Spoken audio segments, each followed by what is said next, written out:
الحمد لله رب العالمين والصلاة والسلام على سيد المرسلين وعلى آله وصحبه أجمعين أما بعد. جاء في الحديث الصحيح عن رسول الله صلى الله عليه وسلم أنه قال: احرص على ما ينفعك ولا تعجز، او كما قال علیہ الصلوۃ والسلام. اللہ کے رسول صلی اللہ علیہ وآلہ وسلم کا ارشاد علی ہے کہ جو چیز تمہارے حق میں نافع ہو، مفید ہو، اس کو حاصل کرنے کا شوق پیدا کرو. اس لیے کہ شوق کی بنیاد پر کام آسان ہو جاتا ہے. اگر نماز کا شوق ہے، نماز پڑھنے میں لطف آتا ہے، لذت ملتی ہے، قرب الہی کا احساس ہوتا ہے، تو نماز کی طرف رغبت پیدا ہوتی ہے. ایسے ہی پڑھنے کا شوق ہے تو ہزار مشکلات ہوں، لیکن شوق کی بنیاد پر اس کے لیے پڑھنا، مطالعہ کرنا، محنت کرنا اور توجہ کے ساتھ اس علم کو حاصل کرنا آسان ہو جاتا ہے. یہ اللہ رب العزت کی طرف سے ایک عطیہ ہے جسے ہم شوق کہتے ہیں، لگن کہتے ہیں، طلب کہتے ہیں، توجہ کہتے ہیں. یہ عطیہ الہی، اور عطیہ الہی ان کو ملتا ہے جو اپنے آپ کو گناہوں سے بچاتے ہیں، جو تقوی کی زندگی اختیار کرتے ہیں. اللہ رب العزت ان کے لیے سہولتیں فراہم کرتے چلے جاتے ہیں. فَأَمَّا مَنْ أَعْطَىٰ وَاتَّقَىٰ وَصَدَّقَ بِالْحُسْنَىٰ فَسَنُيَسِّرُهُ لِلْيُسْرَىٰ.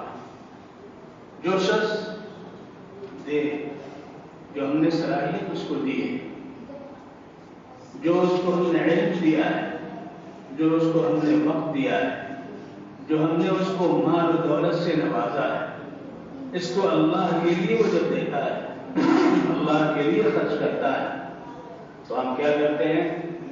اور ساتھ ساتھ وہ تقوی کی زندگی اختیار کرتا ہے، ریا اور دکھاوے کے لیے نہیں کرتا ہے، کسی پر احسان جتانے کے لیے نہیں کرتا ہے، اور آخرت میں جو کچھ اسے ملنے والا ہے اس کا اسے استحضار ہوتا ہے، اس کی وہ تصدیق کرتا ہے کہ ہمیں اس پر کیا ملے گا.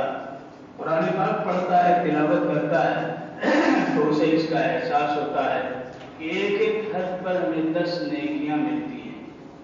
اب اس استحضار کے ساتھ جو تلاوت کرے گا اس کو کتنا لطف آئے گا،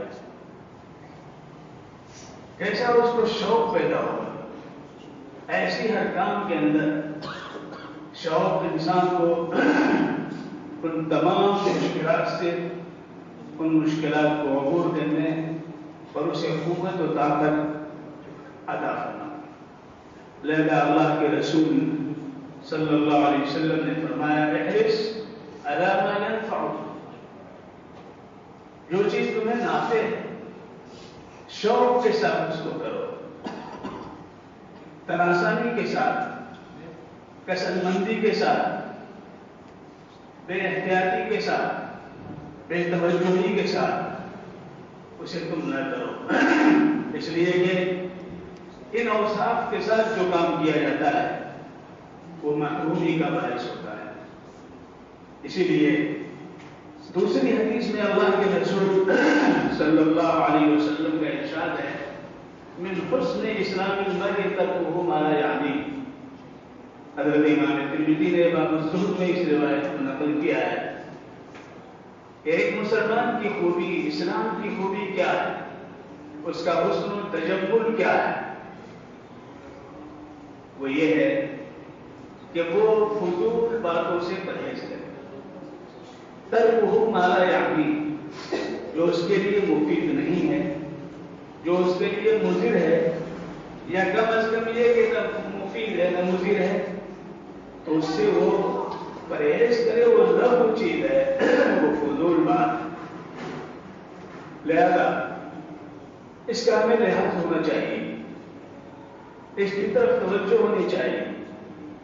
اور ظاہر ہے کہ کسی بھی عمل میں اللہ رب العزت کی طرف سے اگر ہمیں توفیق نہ ہو تو ہم کچھ نہیں کر سکتے، ہم ہاتھ کو حرکت نہیں دے سکتے ہیں، ہماری آنکھیں دیکھ نہیں سکتی ہیں۔ اس یقین کے ساتھ ہمیں اللہ سے مانگنا چاہیے۔ اس لیے حضرت انس، حضرت معاذ بن جبل رضی اللہ تعالیٰ عنہ کو اللہ کے رسول صلی اللہ علیہ وسلم نے دعا سکھائی، معاذ یہ دعا کیا کرو، بڑی اہم اور بہت آسان دعا ہے، بہت اہم ہے اور بہت آسان ہے۔ توجہ کے ساتھ، استحضار کے ساتھ، شوق کے ساتھ یہ دعا ہمیں مانگنی چاہیے ہر عمل کے اندر۔ آپ کتاب لے کر کے بیٹھے ہیں، آپ درجے میں حاضر ہیں، آپ مسجد میں تشریف لائے ہیں، آپ فرض نماز پڑھ رہے ہیں، آپ کوئی نیک کام کرنا چاہتے ہیں، یہ دعا کر لیجئے، اللہم اعنی علی ذکرک و شکرک و حسن عبادتک۔ اے اللہ مجھے تیری مدد چاہیے، تو میری اعانت کرنا، اپنی یاد کی، اپنی شکر گزاری کی اور اچھی عبادت کا داعیہ پیدا کرنے، کہ ہماری عبادت اچھی ہو جائے، ہماری نماز اچھی ہو جائے، ہماری تلاوت اچھی ہو جائے، ہمارا علم اچھا ہو جائے، ہماری تربیت اچھی ہو جائے۔ اے اللہ ہماری فکر، ہماری نظر، ہر چیز میں حسن پیدا ہو جائے۔ اللہ کو حسن مانگنا چاہیے، اللہ سے دعا کرنی چاہیے، اللہم اعنی علی ذکرک و شکرک و حسن عبادتک۔ اس لیے اللہ کے رسول صلی اللہ علیہ وسلم نے ایک چھوٹے سے جملے کے اندر اس طرف مزید ہماری توجہ مبذول کریں۔ آپ نے فرمایا واستعین باللہ، ہر عمل میں اللہ سے مدد طلب کیا، اللہ کی مدد چاہے، بغیر اللہ کی مدد کے، بغیر اللہ کی نصرت کوئی چیز تم کو مل نہیں سکتی۔ یہ ایجابی چیزیں ہیں جو ہمیں کرنی چاہیے۔ کچھ سلبی چیزیں بھی ہر عمل کے اندر، ایجاب بھی ہوتا ہے، سلب بھی ہوتا ہے، مثبت بھی ہوتا ہے اور منفی بھی ہوتا ہے۔ لہذا یہ ایجابی چیزیں ہیں۔ سلبی چیزیں کیا ہیں کہ پھر ہمیں کثرت مندی سے، تن آسانی سے، سہل انگاری سے، تساہلی سے، بے توجہی سے ہمیں اپنے آپ کو بچانا چاہیے۔ اسی لیے حضرت انس رضی اللہ تعالیٰ عنہ خادم رسول کثرت سے دعا کرتے تھے۔ ان کی دعا کیا ہوتی تھی؟ اللہم انی اعوذ بک من الکسل واعوذ بک من البخل واعوذ بک من الجبن۔ یہ ان کی دعا، اے اللہ میں پناہ چاہتا ہوں، میں پناہ چاہتا ہوں بزدلی سے، اے اللہ میں پناہ چاہتا ہوں کسل مندی سے، تن آسانی سے، سہل انگاری سے، سستی سے، کاہلی سے، عاجزی اور بے بسی سے۔ اے اللہ میں پناہ چاہتا ہوں، اے اللہ میں پناہ چاہتا ہوں کنجوسی سے، بخل سے۔ یہ دعا ان کی ہوتی تھی۔ لہذا ہمیں یہ دعا بھی کرنی چاہیے تاکہ منفی رخ جو ہے ہماری زندگی کے اندر، ہمارے حرکات و سکنات کے اندر، ہمارے اعمال کے اندر، ہمارے اخلاق کے اندر، ہمارے افعال کے اندر، ہماری کوششوں سرگرمیوں کے اندر نہ پیدا ہونے پائے۔ اللہم انی اعوذ بک من الجبن والبخل والکسل۔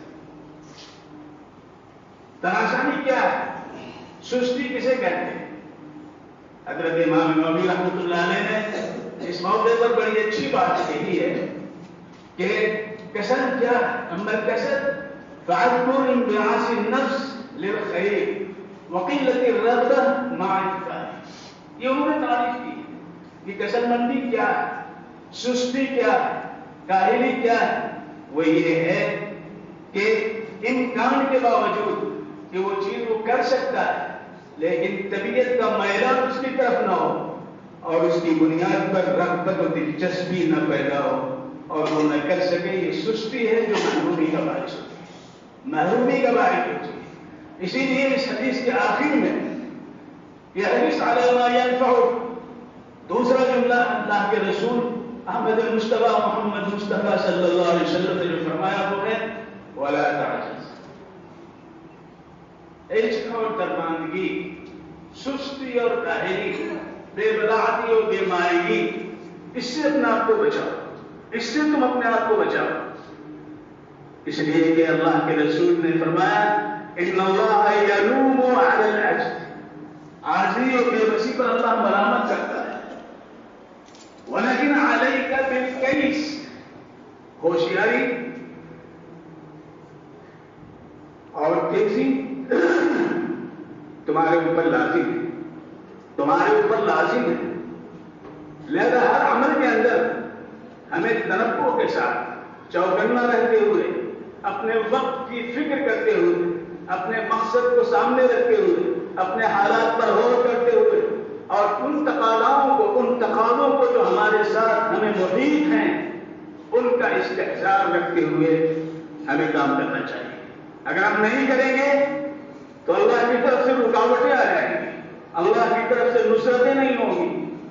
لہذا اللہ کے رسول صلی اللہ علیہ وآلہ وسلم نے فرمایا کہ اس شخص پر ملامت ہے جو عجز سے، درماندگی سے، سستی سے، کاہلی سے اپنے مقاصد جلیلہ کو حاصل کرنے کے قابل نہیں بنتا ہے۔